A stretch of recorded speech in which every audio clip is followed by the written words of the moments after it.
Ayo tabrak. Benerin. Oke nih. Pasti keras Sebelumnya, kan? Pasti keras nggak? Tabrakannya harus keras Ya. ini kalau udah ngotot. Supaya saya nggak grogi, saya Duduk, Mas, minta. duduk, Mas. Ya, saya mau duduk. Saya mau duduk. Supaya saya nggak grogi, saya mau minta anak muda di Lampung untuk bilang tabrak bro. Tabrak bro. Oke, baik. Ayo. Terima kasih. Nah, Udah. Aman, aman, aman. pas. Sabar, Nah, sabar. jadi, Nafas. oke. Saya dari tadi mau nanya Prof, dari tadi saya di belakang sudah nunjuk tangan sampai 1000 kali nggak pernah bisa. Yang jelas saya mau tanya hal yang ini menurut saya Nama tidak dulu. independen. Nama dulu. Namanya. Siapa? Perkenalkan, nama saya Yafril Maesa. Saya dari kampus belakang UIN Radinata Lampung, dan saya juga salah satu anak muda yang sering kena tindakan represif aparat.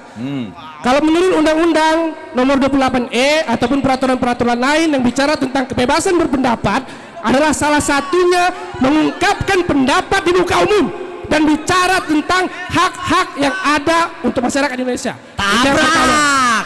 Itu yang pertama. Salah satunya adalah di Lampung ini, Prof, atau Batin. Di Lampung ini adalah salah satu provinsi yang paling sering tindakan represif aparat dilakukan.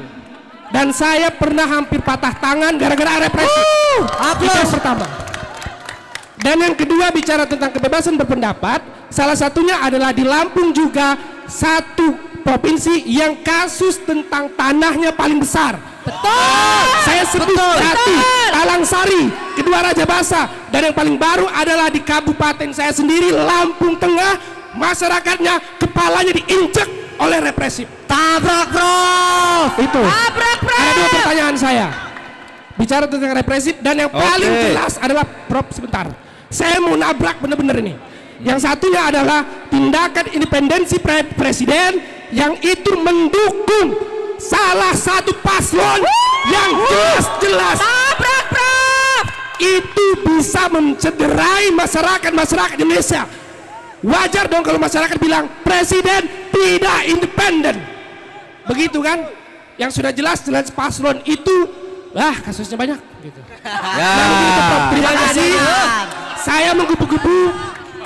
Saya menggebu-gebu karena ini momen yang paling saya tunggu untuk saya nabrak Prof secara langsung. Baik. Terima kasih. Tahan. Nafas. Kayaknya sih kayaknya jaket bomber ini untuk dia. Ntar dulu. Belum. Ntar dulu. Banyak. Tapi nanti kalau ada yang lebih baik, nanti tabrakannya yang lebih baik Masih aja. ada 2 tabrakan. Ini sudah tercatat 1 sampai sekian penabrak ini dapat jaket. Kalau tidak ada yang lebih bagus dari dia, nanti saya kasihkan. Gini saya beritahu.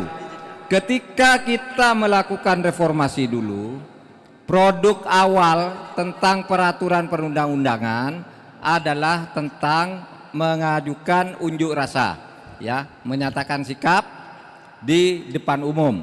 Itu dibuat langsung undang-undang pada saat itu, yang isinya itu setiap warga masyarakat dilindungi haknya untuk berunjuk rasa.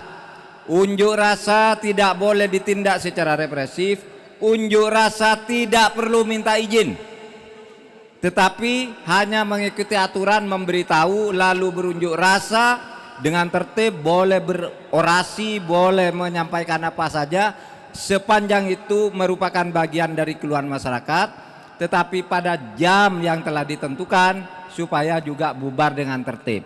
Nah, kalau ada tindakan-tindakan represif di luar ketentuan itu berarti melanggar prosedur pengamanan terhadap unjuk rasa.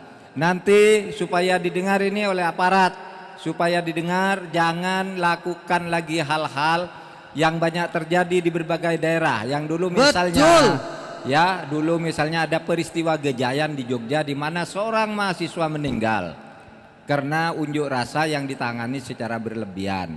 Kemudian ada juga peristiwa Mei tahun 98. Nah, itu yang kemudian menyebabkan lahirnya undang-undang tentang menyatakan pendapat. Isinya cara mendapatkan, 1, menyatakan pendapat, berunjuk rasa, menyampaikan aspirasi, itu sah dan harus dilindungi, tidak boleh ditolak, tetapi jangan merusak. Oleh sebab itu aparat juga diberi prosedur protap namanya, ya prosedur tetap, tidak boleh membawa senjata api. Ya, nanti senjatanya hanya karet saja dan tameng. Tameng untuk bertahan kalau misalnya diserang secara tiba-tiba.